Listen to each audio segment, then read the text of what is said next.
వేదవేద్యాయ నమః. హరినామములే అన్ని మంత్రములు. ఓం నమః పరమఋషిభ్యో నమః పరమఋషిభ్యో నమః పరమఋషిభ్యః. భారతీయ సంస్కృతికి మూలం వేదం. అది సకల ధర్మాలు నిండిన విజ్ఞాన సౌధం. మహాతపస్వులకు మన మహర్షుల నినాదం. వేదన తొలగించే ఈ వేదనాదం. ఓమస్మద్గురుభ్యో నమః. జై శ్రీమన్నారాయణ. ప్రియ భగవద్బంధువులారా, సకల అరిష్టాలని తొలగించి సకల అభీష్టములని సిద్ధింపజేసేటువంటి వేదన తొలగించే వేదనాదాన్ని మనమంతా ఏకాదశి పర్వదినంలో విశేషించి యజుర్వేదంలో బ్రాహ్మణ భాగంలో ఉన్నటువంటి అచ్ఛిద్రం అనేటువంటి ఈ మంత్రశాస్త్రాన్ని మనమంతా శ్రవణం చేద్దాము. భగవంతుని యొక్క అనుగ్రహంతో సకల శ్రేయస్సులని పొందుదాము. ఓం శ్రీ గురుభ్యో నమః. హరి ఓం.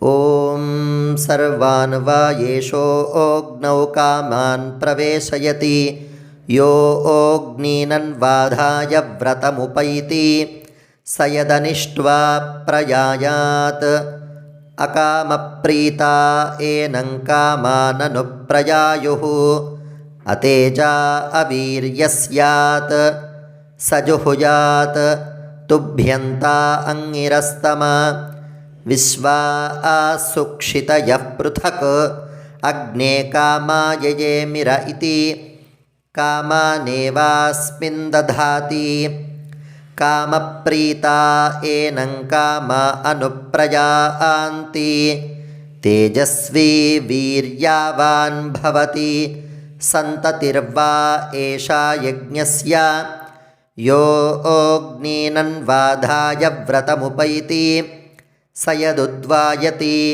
విచ్ఛిత్తిరేవాస్య సా తం ప్రాంచముద్ధృత్య మనసోపతిష్ఠేత మనో వై ప్రజాపతిః ప్రాజాపత్యో యజ్ఞః మనసైవ యజ్ఞగుం సంతనోతి భూరిత్యాహ భూతో వై ప్రజాపతిః భూతిమేవోపైతి వివా ఏష ఇంద్రియేణ వీర్యేనర్ధ్యతే యస్యాహితాగ్నేరగ్నిరపక్షాయతి యావచ్ఛమ్యయా ప్రవిధ్యేత్ యది తావదపక్షాయేత్ తగుం సంభరేత్ ఇదంత ఏకం పర ఉత ఏకం తృతీయేన జ్యోతిషా సంవిశస్వ సంవేషనస్తనువై చారురేధి ప్రియే దేవానాం పరమే జనిత్ర ఇతి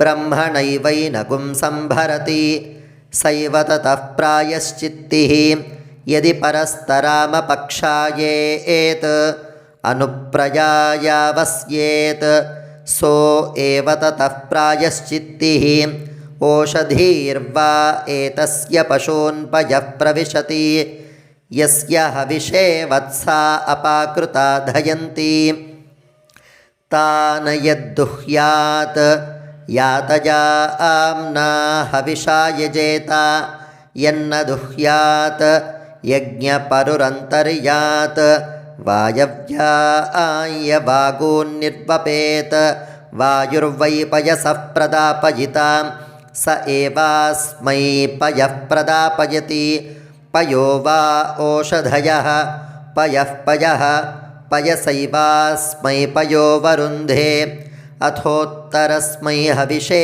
వత్సా నపాకుర్యాత్ సైవ తతః ప్రాయశ్చిత్తిః అన్యతరాన్ వా ఏష దేవాన్ భాగధేయేన వ్యర్థయతి ये యజమానస్య సాయం గృహమాగచ్చంతి యస్య సాయం దుగ్ధగుం హవిరార్తిమార్ఛతి ఇంద్రాయ వ్రీహీన్ నిరుప్యోపవసేత్ పయో వా ఓషధయః పయ ఏవారభ్య గృహీత్వోపవసతి యత్ప్రాతః స్యాత్ తచ్ఛ్రుతం కుర్యాత్ అథేతర ఐంద్రః పురోడాశ స్యాత్ इन्द्रिये एवास्मै समीची दधाति पयो वा ओषधयः पयः पयः पयसैवास्मै पयो वरुन्धे अथोत्तरस्मै हविषे वत्सा न पाकुर्यात् सैव ततः प्रायश्चित्तिः उभयान् वा एष देवान् भागधेयेन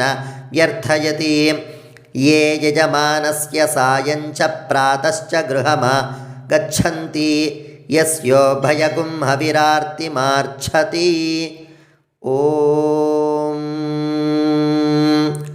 ॐ शतमानं भवति शतायुः पुरुषः शतेन्द्रिय आयुष्येवेन्द्रिये प्रतितिष्ठति लक्ष्मीनारसिंहदिव्यानुग्रहसिद्धिद्वारा सकल अरिष्टनिवृत्तिरस्तु सकलाभीष्टसिद्धिरस्तु तथास्तु।